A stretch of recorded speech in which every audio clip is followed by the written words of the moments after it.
Segala puji bagi Allah Jalla Jalaluh yang telah mengutus Rasulnya dengan petunjuk dan agama yang benar, agar Allah memenangkan agamanya di atas seluruh agama, meskipun orang-orang musyrik membenci hal itu. Allahumma salli wa sallim ala abdika wa rasulika Sayyidina wa maulana Muhammadin wa ala alihi wa ashabihi ajma'in, amma ba'd. Di bulan Ramadan, bulan dibukanya pintu-pintu surga, ditutupnya pintu-pintu neraka, dibelenggunya setan-setan, diserunya manusia untuk berbuat kebaikan. Terkadang sebagian kita memilih untuk memenuhi waktunya dengan tidur. Kita sudah membaca tentang adab tidur. Ya, tidur adalah salah satu nikmat dari Allah Azza wa Jalla. Tapi tidur di saat seharusnya manusia tidak tidur, maka akan jadi bala buat dia. Tidur di saat manusia berlomba-lomba dalam kebaikan. Tidur di saat manusia sedang berusaha dan berupaya untuk meraih karunia ilahi, maka boleh jadi tidur dia menjadi sebuah penderitaan untuk. Dan kita sampai ke bab terakhir dari kitab Adabun Naum tentang adab tidur ini, yang berkaitan dengan mimpi. Iya, bicara mimpi itu ada 3. Mimpi yang dari Allah, mimpi yang dari setan, dan mimpi yang hanya bunga tidur belaka. Kita akan mengkaji tentang bagaimana sikap seorang muslim tatkala dia bermimpi. Ada mimpi seperti yang dilihat oleh Raja Mesir. Bagaimana dia bermimpi melihat 7 ekor sapi yang kurus mengkonsumsi, memangsa, menyantap 7 ekor sapi yang gemuk. Pemandangan yang begitu menakutkan. Bagaimana cerita 2 kawan Nabi Yusuf di dalam penjara. Yang satu bermimpi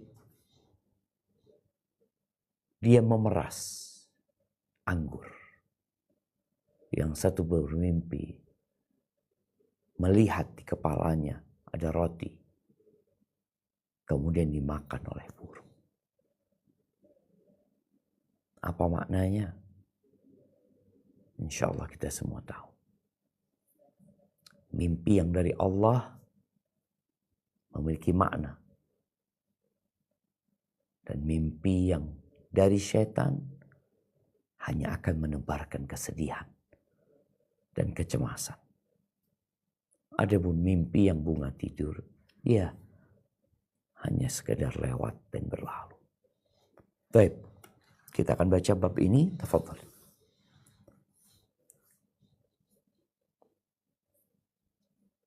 أعوذ بالله من الشيطان الرجيم ومن آياته منامكم بالليل والنهار وابتغاؤكم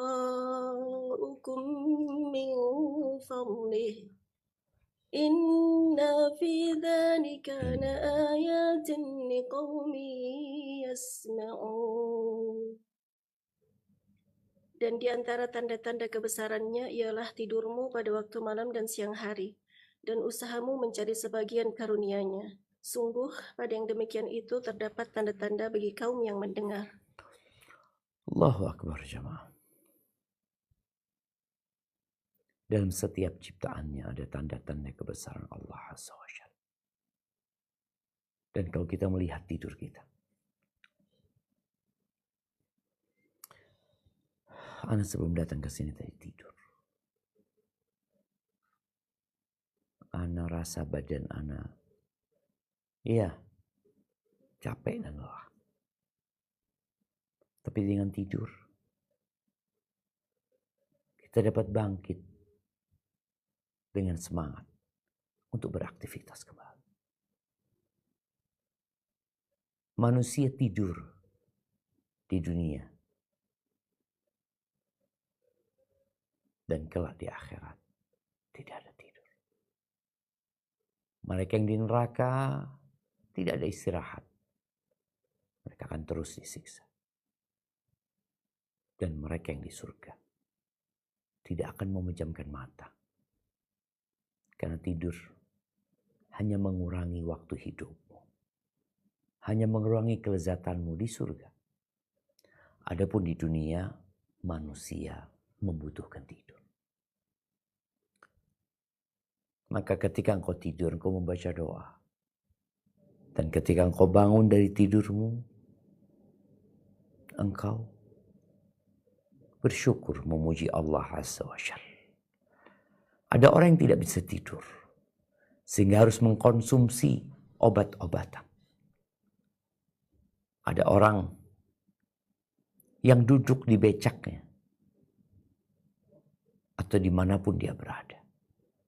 Allah berikan kepadanya nikmat tidur. Jadi ini termasuk tanda-tanda kebesaran Allah. Dan bagaimana hubungan ruh dengan jasad. Ketika dia tidur, tidur adalah kematian kecil. Di mana manusia tidak ada sadar dengan apa yang terjadi. Ruhnya entah pergi kemana. Di situ dia bermimpi. Dia melihat seakan-akan berada di awan. Dia bermimpi seakan-akan berada di pulau yang jauh di seberang sana. Dia bermimpi seakan-akan di benua yang berbeda. Padahal jasadnya ada di rumah. Baik itu tidur malam atau tidur siang. Ketika dia terjaga, subhanallah, dia bangun kembali.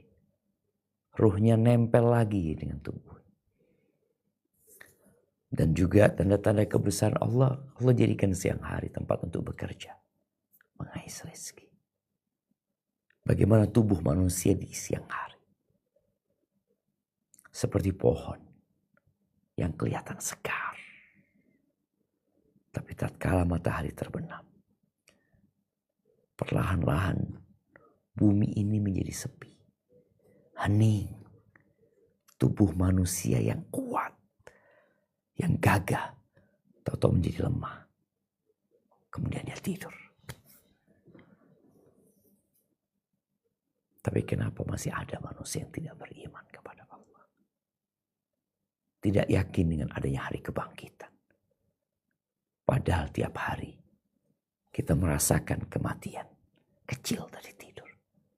Dan merasa dibangkitkan kembali untuk melanjutkan aktivitas kita. Baik, kita akan masuk ke hadis pertama dalam bab ini. Tafadhali. Hadis nomor 838.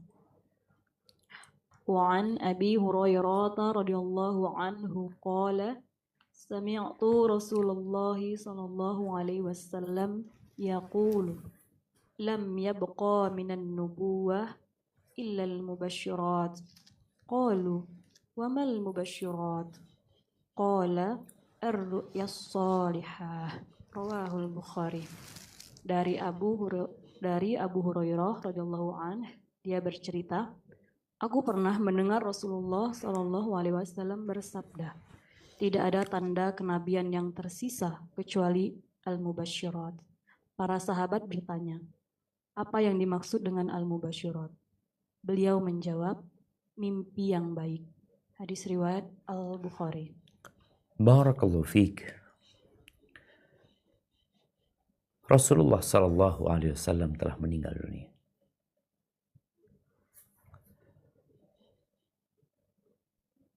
Dan sudah tidak tersisa lagi setelah meninggalnya Nabi alaihi salatu wassalam tanda-tanda kenabian itu. Dan tidak ada nabi setelah Nabi kita Muhammad alaihi salatu wassalam. Tapi ternyata ada satu yang tersisa, yaitu al-mubasyirat. Al-mubasyirat ini secara bahasa artinya yang memberikan kabar gembira. Mubasyir. Tapi para sahabat tidak memahami makna dari al-mubasyirat yang dimaksud oleh Nabi alaihi salatu wassalam. Karena dikaitkan dengan kenabian. Maka beliau menyebutkan ketika ditanya wamal mubasyirat, dan tugas seorang yang beriman. Tatkala tidak mengerti, jangan pura-pura mengerti. Tatkala tidak faham, jangan seakan-akan engkau memahami dan mengerti. Maka bertanyalah. Para sahabat bertanya kepada Nabi alaihi salatu wassalam, wama al-mubasyirat. Maka beliau memberikan penjelasan ar-ru'ya as-salihah. Mimpi yang baik. Di mana mimpi yang baik dari Allah Azza wa Jalla. Dan akan membuat seorang yang beriman itu bergembira. Ya, boleh jadi dari mimpi itu memang ada peristiwa yang mungkin tidak diinginkan. Tapi dengan adanya mimpi itu, manusia menjadi bersiap-siap untuk menghadapinya. Dan kita tahu Rasulullah SAW pernah bermimpi sebelum perang Uhud. Beliau bermimpi melihat sapi betina yang disembelih. Kemudian beliau melihat pedangnya ada cuil di atasnya. Kemudian pedang itu digerakkan dan kembali bagus lagi. Ketika beliau ditanya tentang takwil mimpinya, beliau bermimpi bahwa ada sahabat-sahabat yang akan meninggal dunia. Sapi. Salah satu simbol banyaknya kebaikan. Dagingnya, susunya, manfaatnya. Dia membajak sawah umpamanya. Ada banyak para sahabat Nabi banyak meninggal ketika perang Uhud. Ada pun cuil di ujung pedangnya, adanya keluarga beliau yang tewas. Ya. Dan itu yang terjadi ketika perang Uhud. Baik, barakallahu fiik. Yang tersisa dari tanda-tanda kenabian adalah al-mubasyirat. Seperti apa bentuknya? Di sini akan disebutkan. Nah, silakan dilanjutkan. Hadis nomor 839. Bismillahirrahmanirrahim. Wa anhu anna an-nabiyya sallallahu alaihi wasallam qala idza iqtaraba az-zaman lam takad ru'yal mu'mini takdzib wa ru'yal mu'min juz'un min 46 juz'an minan nubuwah muttafaq alaih. Dari Abu Hurairah bahwasanya Nabi sallallahu alaihi wasallam bersabda, jika hari kiamat telah mendekat, maka mimpi seorang mukmin hampir tidak pernah bohong. Sedangkan mimpi orang mukmin itu merupakan sebagian dari 46 bagian dari tanda-tanda kenabian. Muttafaq alaih. Dan dalam riwayat yang lain disebutkan, asdaqukum ru'ya asdaqukum hadithan. Orang yang paling benar mimpinya di antara kalian adalah orang yang paling jujur ucapannya di antara kalian. Barakallahu fiik ya. Nah, ini hadis dari Abu Hurairah juga. Bagaimana Nabi SAW memberikan kabar tentang masa yang akan datang. Beliau menyebutkan idza iqtarabaz zaman. Apabila zaman itu mendekat. Jadi iqtarabaz zaman di sini diterjemahkan jika hari kiamat telah mendekat. Sebagian ulama menyebutkan iqtarabaz zaman boleh jadi maknanya adalah dekatnya masa kematian seseorang. Ya, orang itu sudah mulai matang ya biasanya. Sudah mempersiapkan diri untuk menyambut kematian tersebut.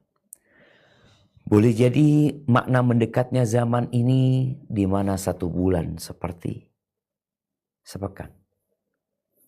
Sepekan seperti sehari. Dan ini tanda-tanda akan kiamat. Apa yang akan terjadi? Beliau menyebutkan mimpi seorang mukmin hampir tidak pernah bohong, hampir tidak pernah. Artinya yang dia lihat dalam mimpinya itu menjadi kenyataan. Ini orang yang beriman. Tapi tidak selalu ya, maksudnya hampir tidak pernah. Tidak sesuai apa yang dia lihat. Sekali lagi, mimpi ada 3. Mimpi yang dari Allah, mimpi yang dari syaitan, dan mimpi yang hanya bunga tidur. Lalu disebutkan bagaimana posisi mimpi ini yang tadi di hadis sebelumnya dikenal dengan penamaan al-mubasyirat. Ru'yal mu'min. Mimpi orang yang beriman. Kita tahu tingkatan keimanan seorang beda-beda. Yang di akhir hadis disebutkan orang yang paling benar mimpinya, yang paling jujur bicaranya. Ketika disebutkan mimpi itu 1 bagian dari 46 bagian dari tanda-tanda kenabian. 46 tanda kenabian. Rasulullah SAW menjadi nabi. Itu menjadi nabi dan rasul selama 23 tahun. 13 tahun di kota Mekah, 10 tahun di kota Madinah. Permulaan wahyu sebagaimana disebutkan dalam hadis riwayat Bukhari, hadis Aisyah radhiyallahu anha, itu dimulai dengan mimpi. Kalau kita lihat turunnya Iqra itu pada malam Lailatul Qadar. Turunnya Iqra di bulan Ramadan. Inna anzalnahu fi Lailatul Qadar.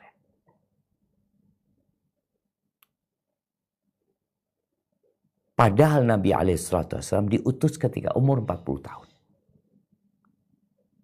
Menurut pendapat yang masyhur, lahirnya Nabi SAW adalah di bulan Rabiul Awal. Dari Ramadan ke Rabiul Awal itu coba kita lihat. Rabiul Awal ya, Rabiul Akhir, Jumadal Ula, Jumadal Akhir, Rajab, Sya'ban, Ramadan. 6 bulan. Di fase 6 bulan ini belum turun wahyu. Yang ada mimpi yang benar. Tidaklah Nabi melihat sesuatu melainkan seperti fajar yang terbit. Terjadi sesuai dengan apa yang beliau lihat. Sallallahu alaihi wasallam. Ini 6 bulan. Masa kenabian 23 tahun. Dikali 2. 1 tahunnya dibagi 2. Karena 6 bulan mimpi Nabi SAW. Berarti 23 kali 2 adalah 46. Dan mimpi yang benar itu 1 bagian dari 46. Karena 6 bulan pertama beliau alaihissalatu wassalam dimimpikan oleh Allah Azza wa Jalla yang menjadi kenyataan. Barakallahu fiik. Dan kalau bicara orang yang jujur adalah orang yang dijaga oleh Allah Azza wa Jalla. Dan di akhir zaman, kejujuran itu semakin langka. Bahkan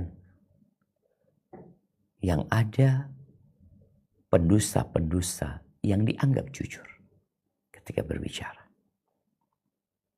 Dan orang-orang jujur yang dianggap berdusta. Ini juga tanda-tanda dekatnya hari kiamat. Dan kalau bicara orang yang beriman, kita tahu ada orang kafir. Tapi di tengah-tengah itu ada orang munafik. Yang kalau bicara dusta. Jadi mimpinya ini mimpinya orang beriman. Bukan mimpinya orang munafik. Yaitu orang-orang ya pura-pura beriman. Nah, silakan dilanjutkan. Bismillah. Hadis nomor 840. Wa anhu qala Rasulullah sallallahu alaihi wasallam, man ra'ani fil manani fasayarani fil yaqazani aw ka'annama ra'ani fil yaqazani Fil yaqdhati. yaqadati la yatamasalu syaitanu bih. Muttafaq alaihi. Dari Abu Hurairah, dia berkata, Rasulullah Shallallahu Alaihi Wasallam bersabda, barang siapa melihatku di dalam mimpi, niscaya dia akan melihatku di dalam keadaan terjaga. Atau seakan-akan dia melihatku dalam keadaan terjaga, karena setan tidak bisa menyerupai diriku. Muttafaq alaihi. Masya Allah, barakallahu fiik. Ya, ini penjelasan Nabi SAW tentang orang yang bermimpi melihat Rasulullah SAW. Semoga Allah memberikan karunia ini, jemaah. Beliau menyebutkan, barang siapa yang melihatku dalam mimpi, dalam tidurnya, maka dia akan melihatku dalam terjaga, dalam kondisi terjaga. Tapi disebutkan di riwayat lainnya, seakan-akan dia melihatku dalam kondisi terjaga. Kenapa? Karena setan nggak bisa menyerupai aku. Hadis ini digunakan oleh sebagian kelompok yang menjadikan mimpi sebagai sumber agama. Karena ada kelompok-kelompok dari kalangan sufi, tidak semuanya, yang mereka menjadikan mimpi bertemu dengan Nabi SAW sebagai sumber agama. Mereka mengambil amalan baru dari Nabi SAW. Mereka bertanya tentang syariat baru kepada Nabi SAW. Mereka bertanya tentang hadis ini sahih atau dhaif kepada Nabi SAW. Ketahuilah, syariat sudah sempurna.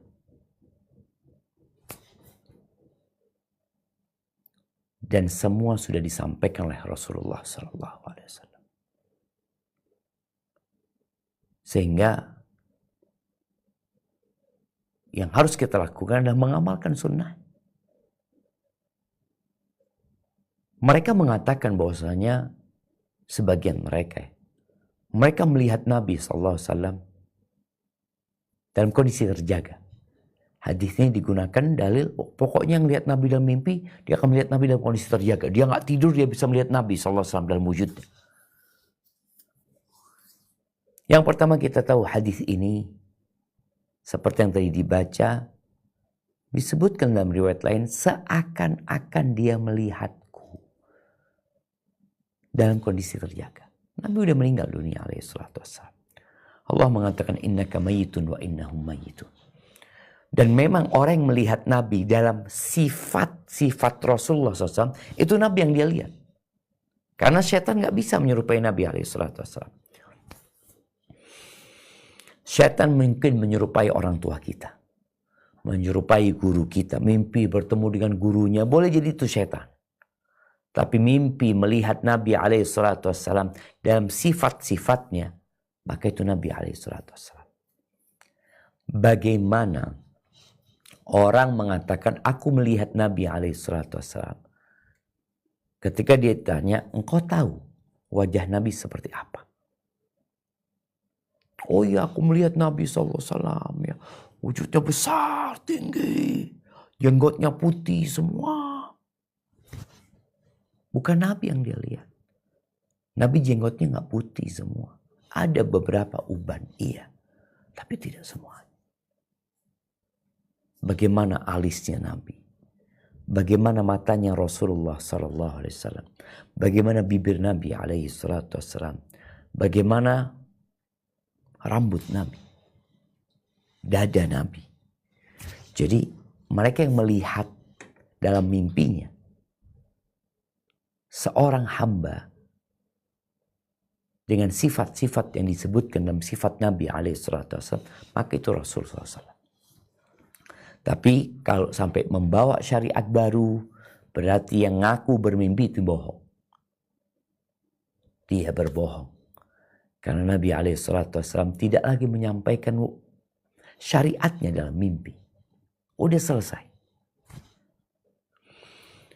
Jadi ini makna dia melihat Nabi dalam kondisi terjaga, seakan-akan melihat Nabi dalam kondisi terjaga. Yang kedua disebutkan oleh para ulama, bahwasanya orang yang hidup semasa dengan Nabi SAW, kalau dia mimpi, dia kan nggak pernah lihat Nabi SAW, seperti sahabat yang dari Yaman, yang dia beriman di sana, tapi dia nggak pernah lihat Rasul SAW.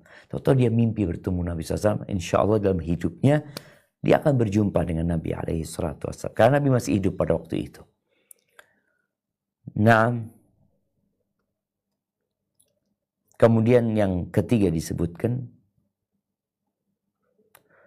bahwasanya orang yang melihat Nabi SAW dalam mimpinya, ya insya Allah itu benar.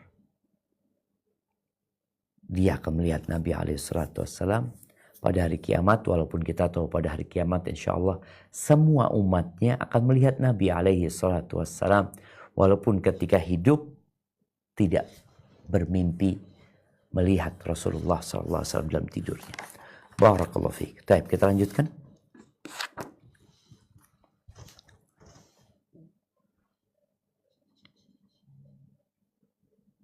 Bismillahirrahmanirrahim. Hadis nomor 841.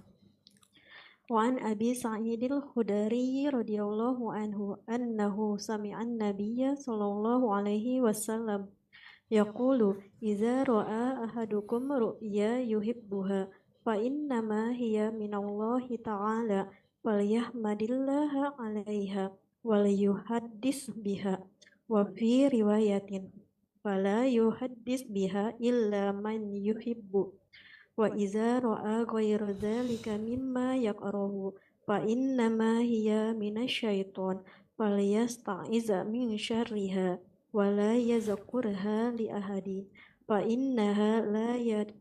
innaha la tadurruhu. Muttafaq alaih. Dari Abu Sa'id Al-Khudri radhiyallahu anhu bahwasannya dia pernah mendengar Rasulullah Shallallahu alaihi wasallam bersabda, jika salah seorang di antara kalian memimpikan suatu yang disukainya, maka yang demikian itu berasal dari Allah yang Maha Tinggi. Karenanya, hendaklah dia menyampaikan pujian kepada Allah atasnya serta membicarakannya. Dan dalam sebuah riwayat disebutkan, maka janganlah membicarakannya kecuali kepada orang yang dicintainya. Dan jika dia melihat selain dari itu, yaitu yang tidak disukainya, maka yang demikian itu berasal dari syaitan. Karenanya, hendaklah dia berlindung dari kejahatannya, serta tidak menceritakannya kepada seorang pun. Niscaya mimpinya itu tidak akan membahayakannya. Muttafaq alaih. Barakallahu fiik. Iya. Di sini Nabi SAW menjelaskan tentang dua model mimpi. Bagaimana sikap hamba ketika itu terjadi pada dirinya. Yang pertama, melihat sesuatu yang dia cintai, yang dia sukai. Apa yang harus dia lakukan? Yang pertama, ada yang berkaitan dengan keyakinan. Dia harus meyakini bahwa itu dari Allah. Yang kedua, dengan amalan. Lisannya memuji Allah Azza wa Jalla. Terus yang ketiga, jangan bercerita. Kecuali kepada orang yang mencintainya. Illa man yuhib, yang dia cintai dan orang itu mencintai dia. Jadi dia harus pilih-pilih orang. Karena ada orang yang dia cintai tapi dia tidak cinta sama dia. Kita juga perlu tahu orang-orang di sekitar kita. Kadangkala ada orang-orang yang pura-pura mencintai kita. Dekat sama kita, dia pandai bermakar. Dia pandai berkamuflase. Seakan-akan dia bersama kita. Padahal dia musuh dalam selimut. Ketika Nabi Yusuf bermimpi, yang Allah ceritakan di surat Yusuf ya. Dia cerita sama ayahnya. Dia tahu ayahnya cinta sama dia. Dia mengatakan, ya abati, wahai ayahku, inni ra'aitu ahada asyara kawkaban wasyamsa wal qamar. Aku melihat 11 bintang. 11 bintang dan aku melihat asyams wal qamar. Matahari dan bulan. Ra'aituhum li sajidin. Aku melihat mereka sujud buat aku. Bayangin ya. Gimana bintang-bintang, mentari dan rembulan sujud buat aku. Bukan manusia yang dilihat. Apa kata ayahnya? Ayahnya tahu dengan takwil mimpinya. Dan ayahnya tahu itu mimpi kebaikan. Masih kecil Nabi Yusuf. Kata ayahnya, la taqsus ru'yaka ala ikhwatik. Engkau jangan ceritakan mimpimu kepada saudara-saudara. Saudara-saudara. Bayangin ya, kita ini disuruh mencintai saudara kita. Tapi kita juga tahu saudara-saudara kita ini cinta nggak sama kita. Sang ayah tahu dengan kondisi saudara-saudara Nabi Yusuf, maka berpesan jangan kau ceritakan. Kenapa? Fayakidu laka kaida. Mereka akan melakukan tipu daya untuk membinasakan.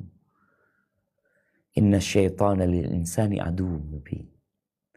Sesungguhnya syaitan itu musuh yang nyata buat manusia. Mimpinya indah, apa hubungannya syaitan sama mimpi indah ini? Kita tahu syaitan ini berusaha untuk merusak hubungan di antara orang-orang yang saling mencintai. Gara-gara saudaranya dapat karunia, dapat nikmat, kadang-kala saudara yang lain gak suka. Maka mimpi indah ini, engkau bersyukur kepada Allah, jangan cerita kecuali kepada orang yang mencintai dia, yang dia cintai orang tersebut. Baik, selesai nih, sikap ketika mimpi baik. Tapi kalau mimpinya buruk, maka itu dari syaitan. Apa yang harus dia lakukan? Dia tahu ini dari syaitan. Jadi jangan jadi pikiran yang membuatmu hidup menderita. Syaitan hanya ingin membuatmu takut, cemas, dan hidup dalam penderitaan pikiran. Falyasta'id min syarriha. Hendaklah dia berlindung dari syaitan. Udah tahu dari syaitan, maka dia berlindung dari syaitan. Ini di hadis selanjutnya ya. Nanti kita akan baca. Dan berlindung dari keburukan mimpinya. Dia mengatakan a'udzubillahi minasyaitonir rajim. Dan dianjurkan untuk seakan-akan dia meludah nafasnya. Ya, seperti menghembuskan udara plus ada air ludahnya sedikit. 3 kali. ke arah kirinya, thuh, a'udzubillahi minasyaitonir rajim, thuh, a'udzubillahi minasyaitonir rajim, a'udzubillah. Dia berlindung dari setan dan dia tuh, 3 kali tuh, ke arah kiri dia. Jadi ada 3 sikap yang dia lakukan kalau mimpi buruk itu. Meyakini itu dari setan, kemudian berlindung dari setan, dan berlindung dari keburukan mimpinya. Ya Allah, aku berlindung kepadamu dari setan yang terkutuk. Aku berlindung kepadamu dari keburukan mimpiku ini. Dan kemudian dia tadi seakan-akan dia meludah ke arah kirinya 3 kali. Dan yang kelima, tidak bercerita kepada siapapun. Fa innaha la tadurru. Itu tidak akan membahayakan dia. Setan ingin membuatmu cemas. Engkau takut. Kemudian engkau cari siapa yang dapat menakwilkan mimpimu. Atau engkau takwilkan mimpimu semaumu. Padahal yang harus dilakukan adalah meyakini ini dari setan. Nggak perlu sibuk dengan mimpinya. Apalagi menakwilkan mimpinya. Sudah. Tidak akan membahayakan dia. Artinya yang terjadi tidak akan membuat hidup dia menderita. Syekh bin Utsaimin rahimahullah ta'ala dalam syarah hadis ini menyebutkan kisah seorang sahabat yang melaporkan mimpinya kepada Nabi SAW. Dia mengatakan, aku bermimpi kepalaku lepas. Kemudian aku mengejar kepalaku lepas dan dia lari. Kemudian aku berlari mengejar kepalaku itu. Apa kata Nabi SAW? Enggak, itu dari setan, enggak ada takwilnya gitu. Enggak perlu jadi pikiran buat dia. Baik, kita akan baca hadis selanjutnya untuk melengkapi hadis yang baru saja kita baca. Hadis nomor 842. Bismillahirrahmanirrahim. Wa an Abi Qatadah radhiyallahu anhu qala qala an-nabiy sallallahu alaihi wasallam ar-ru'ya salihah wa fi riwayatin ru'yal hasanah min Allah wal hulmu min syaitan faman ra'a syai'an yakrahuhu falyanfus an shimalihi thalathan wal yata'awwadh min syaitan fa innaha la tadurruh. Muttafaq alaih. Dari Abu Qatadah radhiyallahu anhu, dia berkata, Nabi Shallallahu alaihi wasallam bersabda, mimpi yang baik dan dalam sebuah riwayat disebutkan ru'ya hasanah adalah berasal dari Allah. Sedangkan hulm atau mimpi buruk berasal dari syaitan. Oleh karena itu, barang siapa memimpikan sesuatu yang tidak dia sukai, maka hendaklah dia meludah ke sebelah kirinya sebanyak 3 kali, dan hendaklah dia berlindung kepada Allah dari syaitan. Karena mimpi itu tidak akan membahayakan dirinya. Muttafaq alaih. Barakallahu fiik ya. Kita lihat ya di hadis ini melengkapi hadis Abu Sa'id Al-Khudri. Yang pertama berkaitan dengan itu dari syaitan.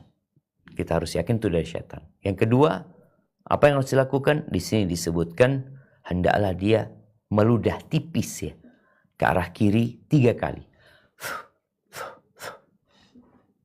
Berlindung dari syaitan. A'udzubillahi minasyaitonir rajim. Berlindung dari keburukan mimpinya. Aku berlindung dari keburukan mimpiku. Yang kelima di hadis sebelumnya disebutkan jangan ceritakan kepada siapapun. 5. Tinggal satu hadis yang akan kita baca berkaitan dengan sikap ketika orang mimpi buruk. 6. Tambahannya, jadi ada 6 sikap. Yang pertama adalah meyakini itu dari setan. Yang kedua, meludah tipis ke kiri 3 kali. Yang ketiga, berlindung dari setan. Yang keempat, berlindung dari keburukan mimpinya. Dan yang kelima adalah tidak menceritakan kepada siapapun. Yang keenam, merubah posisi tidurnya. Merubah posisi tidurnya. 6. Tafadhali, dibaca.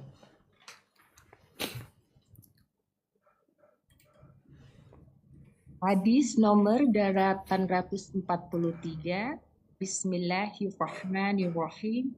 Wa an Jabirin radhiyallahu anhu an Rasulillahi sallallahu alaihi wasallam qala idza ra'a ahadukum ru'ya yakrahuha falyabsuq an yasarihi salasa wal yasta'iz billahi minasyaitani salasa wal yatahawwal an jambihi alladhi kana alaihi rawahul Muslim.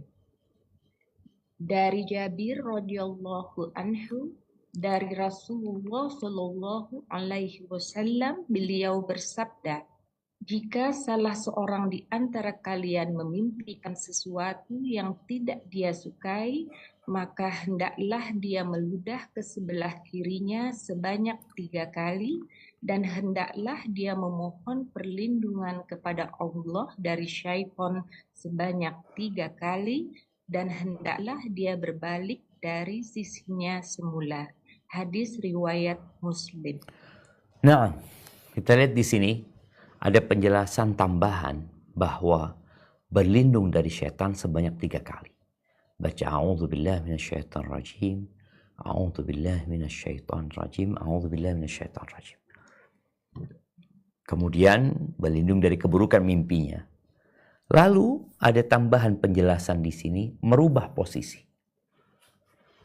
Kalau awalnya miring ke kanan, berubah posisinya jadi telentang atau jadi miring ke kiri, atau posisi dia dirubah, bantalnya dirubah kek atau gimana, merubah posisi tidur.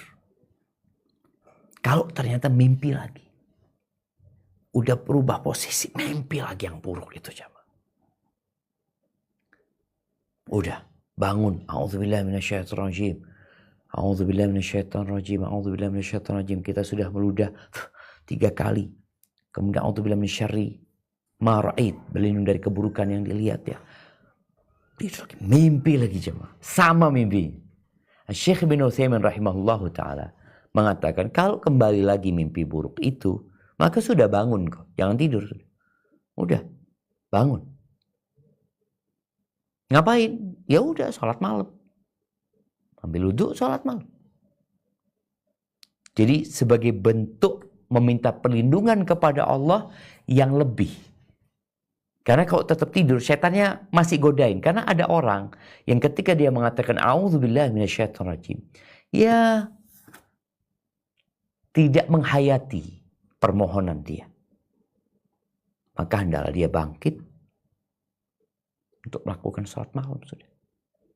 Ambil wudhu, sholat malam, dan insya Allah dengan itu dia nggak perlu cerita dengan siapa-siapa lagi. Jangan mengatakan, wah aku mimpi tadi malam 3 kali mimpinya, padahal aku sudah baca doa tuh. Jangan ceritakan kepada siapapun. Barakallahu fiik. Baik, kita ke hadis yang terakhir. Tafadhali dalam bab ini. Bismillahirrahmanirrahim. Wa'an abil asqa'i wa thilata banil asqa'i radhiyallahu anhu qala Rasulullah sallallahu alaihi wasallam inna min a'tamil fira ayyadda'i ar-rajulu ila khairi abihi aw yuriya ainahu ma lam tara aw yaqulu ala Rasulillahi sallallahu alaihi wasallam ma lam yaqul. Rawahul Bukhari.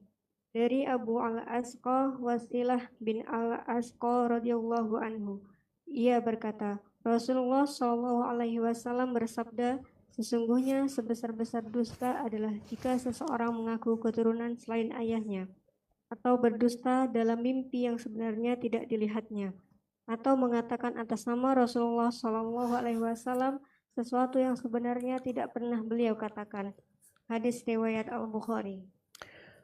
Barakallahu fiik. Kita lihat ya, orang berdusta dalam dunia perdagangan karena dia ingin barang yang laku.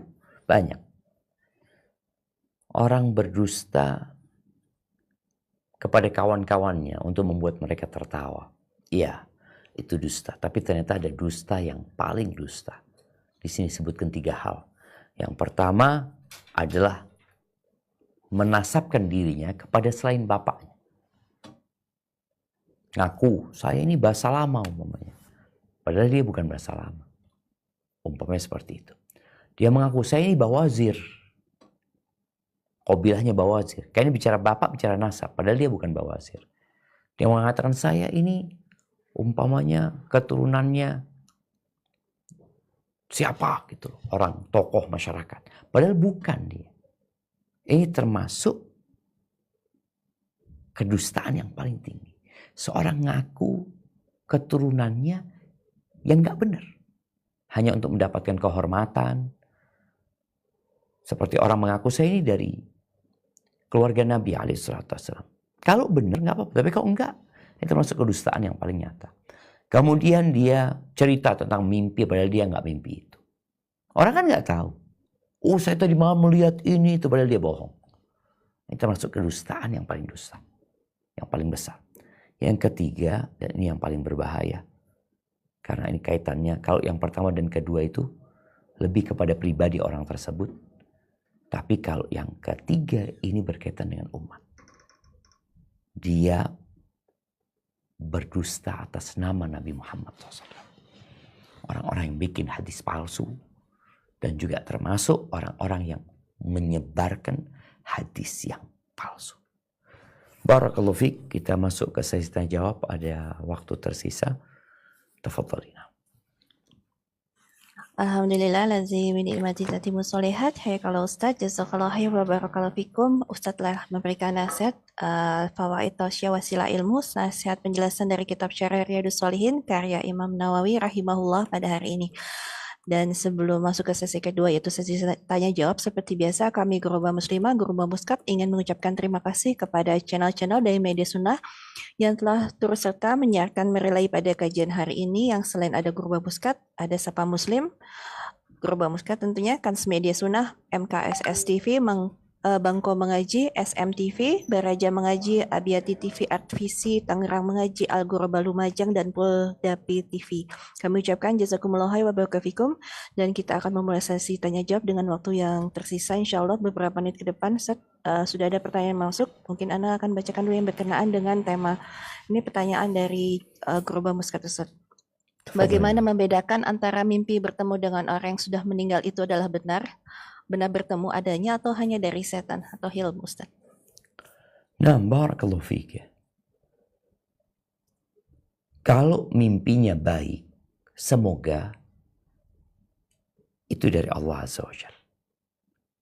Karena tadi kita sudah bahas bahwasanya mimpi yang buruk ini dari setan. Makanya kalau kita mimpi bertemu dengan orang yang sudah meninggal dunia sama keluarga kita dan mimpinya itu baik, membawa pesan kebaikan, membuat kita lebih semangat beribadah. Semoga itu dari Allah Azza wa Jalla. Tapi kalau mimpinya buruk, lalu ada pesan-pesan keburukan, maka itulah yang mungkin dari syaitan. Artinya kita memang melihat orang tua kita, ketemu sama orang tua kita. Lalu orang tua kita berpesan, nak, engkau jangan dekat-dekat sama pamanmu itu. Artinya orang tua nih nyuruh kita memutuskan silaturahim. Maka jelas ini dari syaitan. Tapi kalau mimpi itu mungkin orang tua kita berpesan, nak, engkau yang baik ya sama pamanmu ya. Jaga hubungan silaturahim. Mudah-mudahan itu dari ayah memang kita lihat dalam mimpi kita. Wallahu a'lam bishawab. Nah. Barakallahu fiik Ustaz. Mungkin dari Sentul ada pertanyaan yang ingin disampaikan, Tafadhali Sentul. Assalamualaikum warahmatullahi wabarakatuh, Ustaz. Waalaikumsalam warahmatullahi wabarakatuh. Nah, Barakallahu fiik, izin bertanya, ini ada sebenarnya titipan pertanyaan dari pertemuan yang lalu, Ustaz, mengenai adab majelis, apakah boleh, Ustaz? Nah, tafadhali. Jadi waktu itu ada umahat yang bertanya mengenai surat Al-Mujadilah ayat 11 tentang berlapang-lapang dalam majelis. Nah itu beliau minta dijelaskan apakah dari segi konteks atau penafsirannya bagaimana penafsiran dari surat tersebut. Karena mungkin kan kalau di kajian atau di mungkin sholat jamaah mungkin kan kadang-kadang suka rapat-rapat malah justru. Nah ini maksudnya apakah berlapang-lapangnya ini bagaimana gitu Ustaz? Masya Allah. Jazakallah khair. Nah, barakallahu fiik. Firman Allah Azza wa Jal, Ya ayyuhalladzina amanu idza qila lakum tafassahu fil majalis fafsahu yafsahillahu lakum. Apabila dikatakan kepada kalian berluas-luaslah ya. Ketika dikatakan kepada kalian udah luasin tempat duduknya, maka kalian luaskan tempatnya. Maksudnya bagaimana kita memberikan peluang kepada orang untuk duduk di tempat tersebut.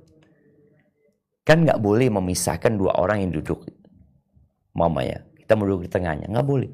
Terus apa yang harus dilakukan? Ya diluasin tempatnya. Engkau maju ke depan sedikit, ini mundur ke belakang sedikit.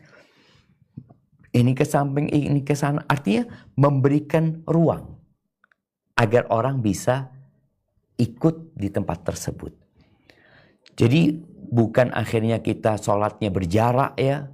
Karena kita disuruh merapatkan soft kita. Bagaimana para sahabat merapatkan softnya. Sehingga bahu bersama bahu ya.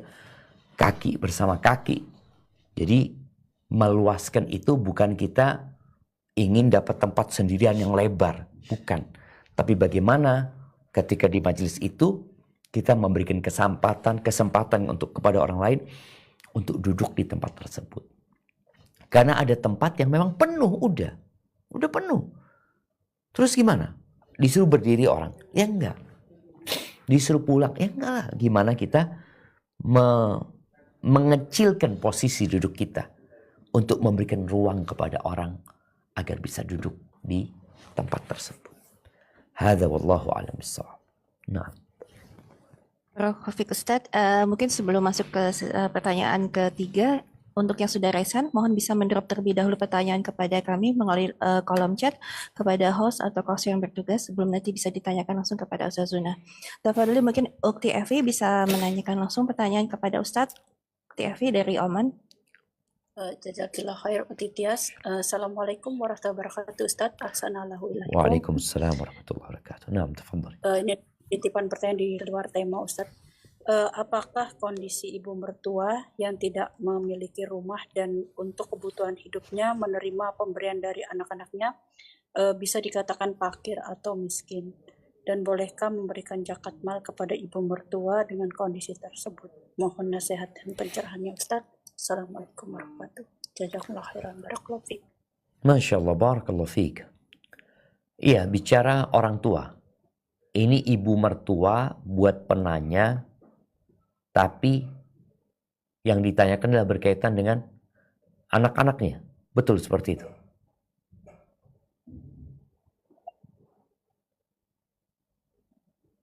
Nah. Ukti Evi?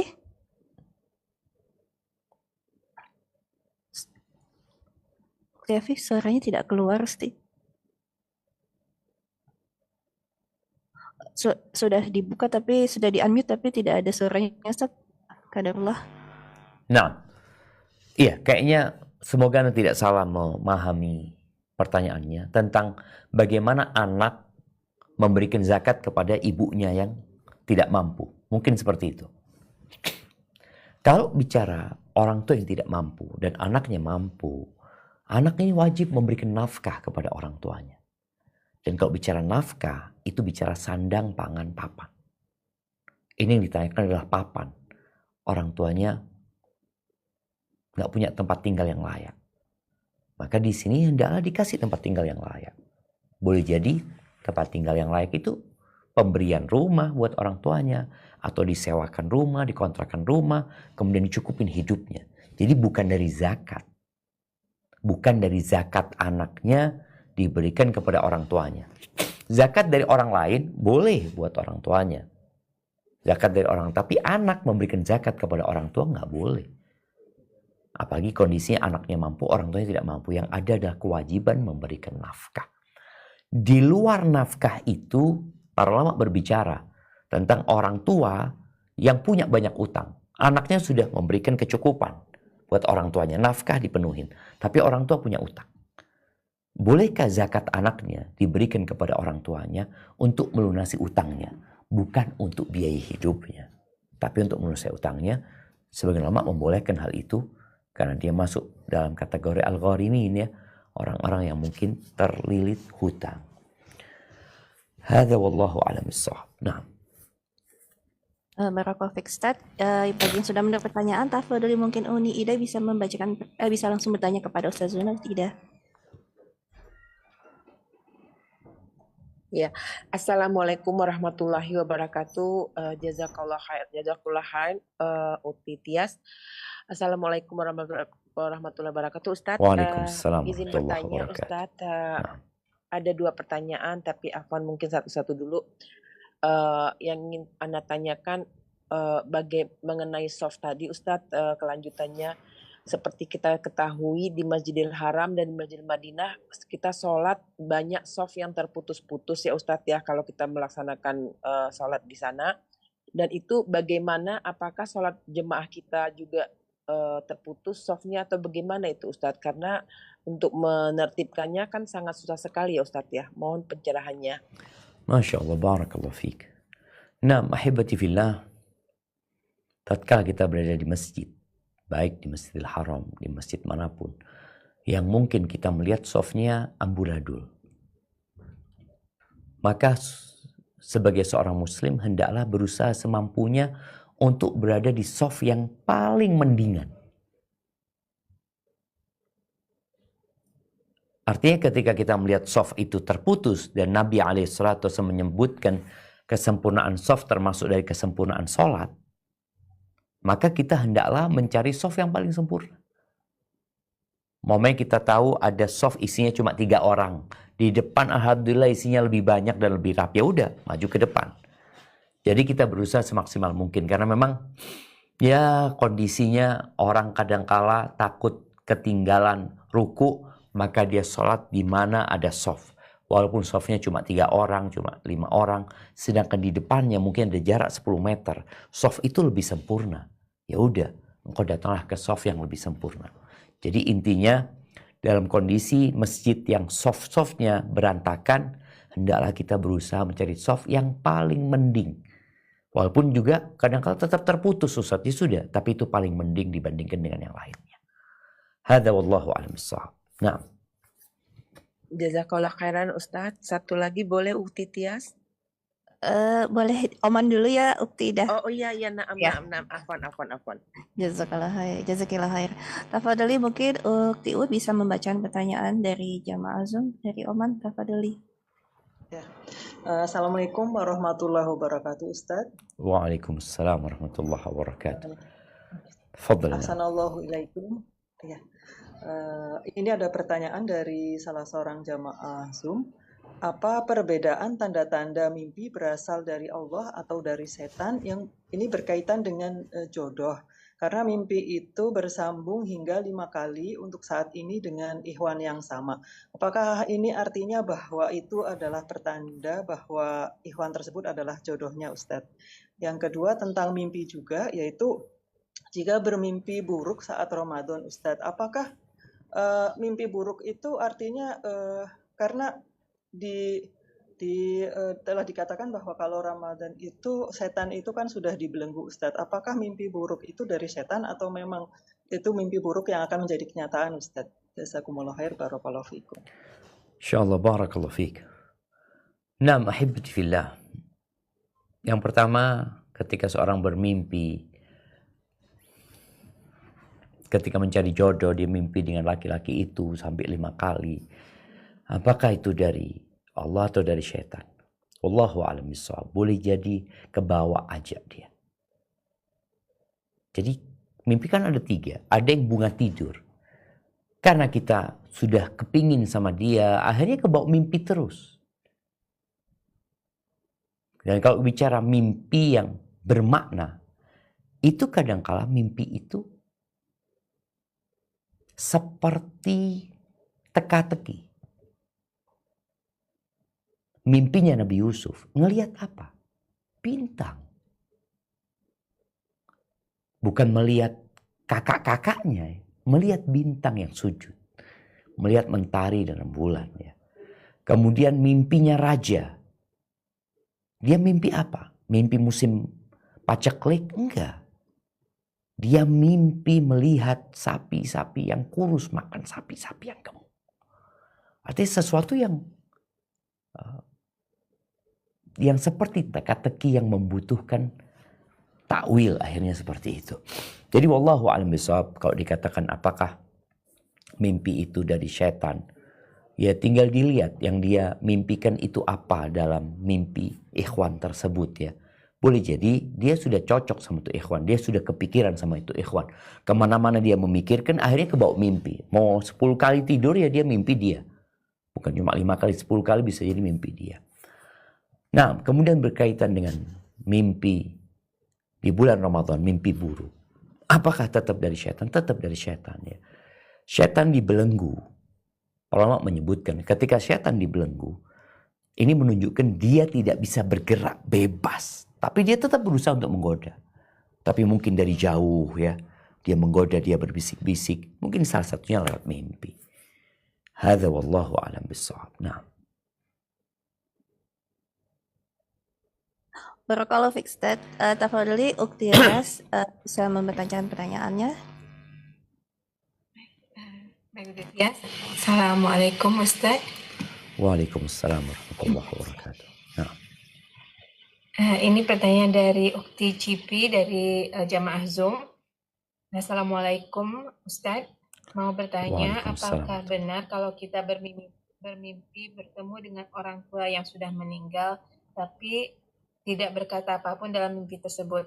Kita benar-benar dipertemukan, karena ada yang mengatakan kalau dalam mimpi tersebut orang yang telah meninggal berbicara atau berkata-kata, meskipun mimpi tersebut baik dan menghibur hati yang sedang sedih atau rindu kepada orang tua, tapi katanya mimpi itu bukan dari Allah. Mohon nasihatnya Ustaz. Jazakallahu khair. Nah, barakallahu fiik. Iya, tadi sudah dibahas ya bahwasanya mimpi itu ada 3. Boleh jadi bunga tidur. Ada orang rindu sama orang tuanya, kangen sama orang tuanya. Ini kebawa mimpi. Jadi bukan karunia dari Allah sebagai kebaikan, bukan juga dari setan. Itu hanya bunga tidur yang tidak memiliki makna apa-apa kecuali orang itu yang sedang rindu kemudian kebawa mimpi.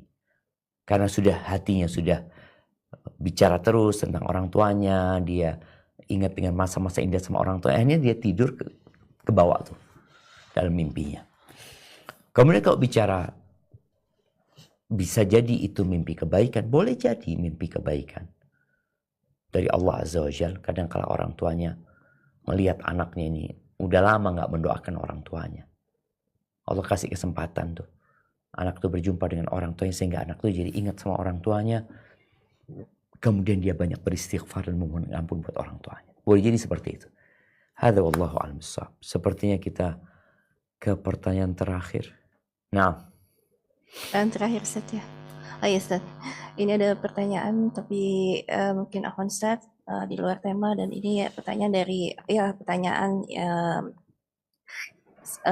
kesedihan yang dialami oleh salah satu sahabat kita. Pertanyaannya, Assalamualaikum warahmatullahi wabarakatuh. Semoga Ustaz keluarga selalu dalam rahmat dan perlindungan Allah Ta'ala. Ahwan izin bertanya Ustaz, Ana suami dan anak sedang belajar menjalani kehidupan sesuai Al-Quran dan ajaran sunnah Rasulullah SAW. Qadarullah, ibu dan mertua anak beserta kakak, adik, ipar-ipar melihat kami aneh. Seperti kalau diajak ke acara ulang tahun kami menolak. Karena sering ke kajian suka ditanya kajian apa. Hati-hati nanti nggak benar dan sebagainya.